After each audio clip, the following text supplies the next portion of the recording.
खुदावंद के आनंद के लिए जोर से तारीफ करो, जोर से। इस वीडियो को लास्ट तक देखिए, क्या समझाना चाह रहे पास्टर जी हमको नरूला। लास्ट तक जरूर देखें इस वीडियो को। इस वचन को सुनने के बाद आप सेम नहीं जा रहे वापिस। पहला नीति वचन में लिखा, जब परमेश्वर का आत्मा तुम पर उतरेगा तो वो अपने वचनों को तुम पर जाहिर करेगा। बहुत से लोग बाइबल को जब शरीर के अनुसार पढ़ने की कोशिश करते हैं और शरीर में पढ़ते हैं, उन्हें बाइबल समझ नहीं आती। और जब आप इस पवित्र वचन को आत्मा के द्वारा पढ़ते हैं तो परमेश्वर उस विषय में, उस स्थिति में, उस समय में आपसे क्या कहना चाहता है वो आपसे बात करता है। और बाइबल कहती है जिस व्यक्ति को परमेश्वर की बात समझ आ जाए या वो परमेश्वर की बात को सुन ले, उसकी सिचुएशंस कभी सेम नहीं रहती।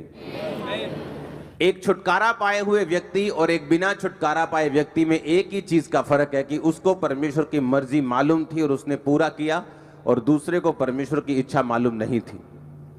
एक व्यक्ति पागलपन में पूरा जीवन बिता सकता है ये सोचकर कि मेरे कर्मों का फल है, लेकिन एक क्रिश्चियन उसके अगेंस्ट फाइट कर सकता है और जीत सकता है, क्योंकि परमेश्वर ने उसे बताया है कि मैंने तुम्हें सांपों और बिच्छुओं को रौंदने का और शत्रु की सारी सामर्थ पर अधिकार दिया और किसी भी वस्तु से तुम्हें कुछ भी हानि ना होगी। पहला शमूएल 3 उसकी 1 से 21 आयत में लिखा, वह बालक शमूएल अली के सामने यहोवा की सेवा टहल करता था। उन दिनों में यहोवा का वचन दुर्लभ था और दर्शन कम मिलता था। और उस समय ऐसा हुआ कि एली की आंखें तो धुंधली होने लगी थी और उसे ना सूझ पड़ता था। जब वह अपने स्थान में लेटा हुआ था और परमेश्वर का दीपक अब तक बुझा नहीं था, और शमूएल यहोवा के आराधनालय में जहां परमेश्वर का संदूक था वहां लेटा था। यहोवा ने शमूएल को पुकारा और उसने कहा, क्या आज्ञा? तब उसने एली के पास जाकर दौड़कर कहा, क्या आज्ञा? तूने मुझे क्यों पुकारा है? वह बोला, मैंने नहीं पुकारा, फिर जा लेटा रहे। और वह जाकर लेट गया। तब यहोवा ने फिर पुकार कर कहा, हे शमूएल। शमूएल उठकर अली के पास गया और कहा, क्या आज्ञा? तूने मुझे पुकारा है। और उसने कहा, हे मेरे बेटे, मैंने नहीं पुकारा, फिर जा लेटा रहे। उस समय तक शमूएल यहोवा को नहीं पहचानता था और ना ही यहोवा का वचन उस पर प्रकट हुआ था। फिर तीसरी बार यहोवा ने शमूएल को पुकारा और वह उठकर एली के पास गया और कहा, क्या आज्ञा? तूने मुझे क्यों पुकारा है? तब एली ने समझ लिया कि इस बालक को यहोवा ने पुकारा है।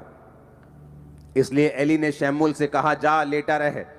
यदि वह तुझे फिर पुकारे तो तू कहना, हे यहोवा कह, क्योंकि तेरा दास सुन रहा है। तब शमूएल अपने स्थान पर जाकर लेट गया। तब यहोवा आ खड़ा हुआ और पहले के समान पुकारा, शमूएल, शमूएल। शमूएल ने कहा, कह, क्योंकि तेरा दास सुन रहा है। यहोवा ने शमूएल से कहा, सुन, मैं इज़राइल में एक ऐसा काम करने पे हूं जिससे सब सुनने वालों पर बड़ा सन्नाटा छा जाएगा। अपनी हाथों को उठाकर, अपनी आंखों को बंद करके खुदावंद से बात करो, परमेश्वर, आज जो वचन मैं सुनने जा रहा हूं ये मेरी तरक्की का, मेरी आशीष का कारण हो। ये वही शमूएल है जिसको हन्ना ने परमेश्वर के भवन में दे दिया था। और बाइबल कहती है वो एली याजक के नीचे काम करता था और वो भवन के सारी सेवा में लगा रहता था। एक दिन यहोवा ने जब उसे पुकारा, हे शमूएल, हे शमूएल। बाइबल कहती जैसे ही उसने परमेश्वर की आवाज को सुना, क्योंकि उसने उससे पहले परमेश्वर की आवाज को कभी नहीं सुना था, और बाइबल कहती वो उठा और अपने जाके एली के पास, सेवक के पास जाकर बोला, क्या आज्ञा? आपने मुझे पुकारा है, बताइए क्या करूं? उसने कहा, मैंने नहीं पुकारा। उसने कहा, ठीक है, शायद गलती लग गई होगी। वो फिर जाकर लेटा और बाइबल कहती है फिर यहोवा ने पुकारा, हे शमूएल, हे शमूएल। उसने जाकर एली को कहा, तूने मुझे पुकारा है? उसने कहा, नहीं, मैंने नहीं पुकारा। जब तीसरी बार भी ऐसा हुआ और जब एली समझ गया कि परमेश्वर इसको आवाज लगा रहा है, और उसने कहा, शमूएल, अब जब परमेश्वर तुझे आवाज लगाए तो तू बोलना, हे यहोवा, क्या आज्ञा? मैं तेरा दास सुन रहा है, तू बोल, तू क्या बोलना चाहता है? अब मैं आपसे एक क्वेश्चन करना चाहता हूं अगर इस भीड़ में आप यहां बैठे हैं, आपकी मम्मी या आपके फादर या आपका ब्रदर वो पीछे बैठा है बिल्कुल, और अभी भी अगर वो आपको पीछे से आवाज लगाए, आप हजारों लोगों में से उसे पहचान लोगे, हाँ या ना? आपका नाम अगर अमित है और पीछे से आपकी मम्मी आवाज लगाए अमित बेटा, तो आप पीछे मुड़ के देखने लोगे मेरी मां ने आवाज लगाई है। लेकिन अगर आप एक स्ट्रेंजर, एक ऐसा व्यक्ति जिसकी आप आवाज नहीं पहचानते, बाइबल कहती है मेरी भेड़ें मेरी आवाज को पहचानती हैं। हाँ, अगर आपकी मम्मी पीछे से पुकारे बेटा तो आप सुन लोगे, लेकिन अगर कोई और पुकारे तो आपको लगेगा किसी और को आवाज लगाई जा रही, मेरे को नहीं, क्योंकि वो आवाज आपने सुनी नहीं, वो आपकी अपने की नहीं। यीशु मसीह ने कहा मेरी भेड़ें मेरी आवाज को पहचानती हैं और वो मेरे पीछे चलती हैं। अब यहां पर जब परमेश्वर ने शमूएल को आवाज लगाई तो बाइबल कहती है उसकी आवाज, परमेश्वर की आवाज एली याजक की आवाज से बिल्कुल मेल खाती थी और 100% मिलती थी।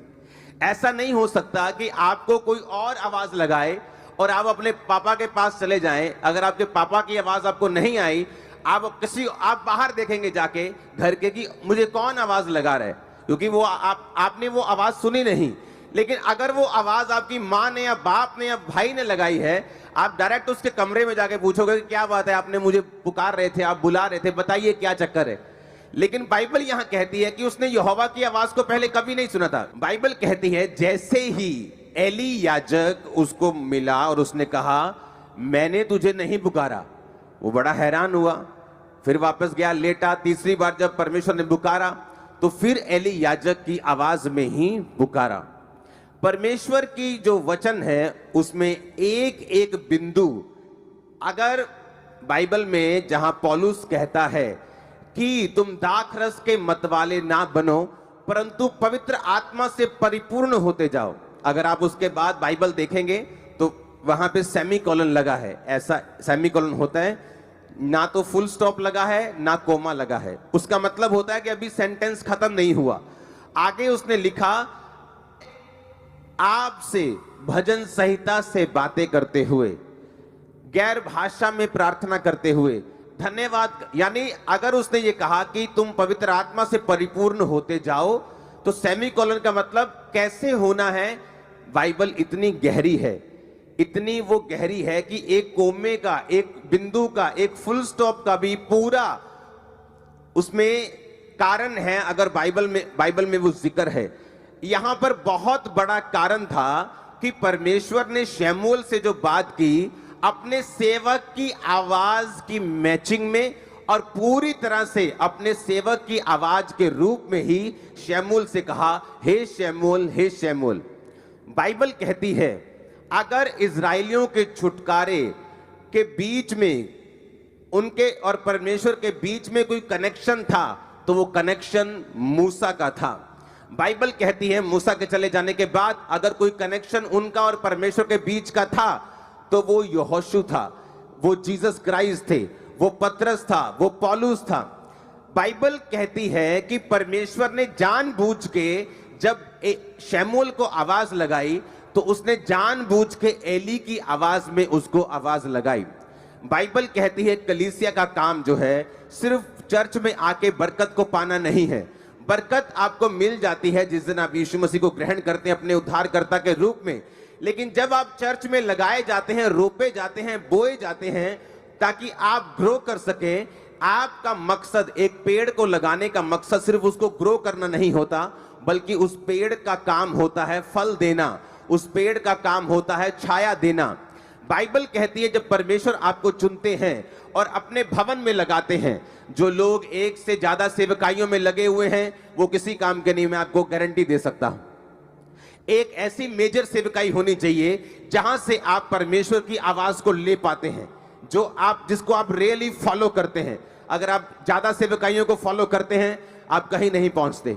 लेकिन बाइबल कहती है अगर आप एक आवाज को सुनते हैं और फॉलो करते हैं तो परमेश्वर आपको उस दिशा में लेके जाते हैं जो दिशा आपके लिए परमेश्वर ने चुनी है। अगर परमेश्वर ने सभी मसीह भाई बहनों को जय मसीह की।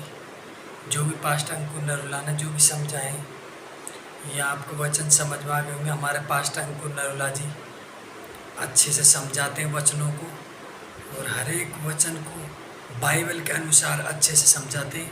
हमारे वीडियो को रोज़ देखें, हम छोड़ते हैं यूट्यूब चैनल पर, और वीडियो को छोड़ें, ज़्यादा से ज़्यादा शेयर करें दूसरों को। अगर हमारी ये वीडियो पास्टर अंकुर नरूला की अच्छी लगी हो तो इसको हमारे यूट्यूब चैनल को सब्सक्राइब करें और लाइक ज़रूर करें।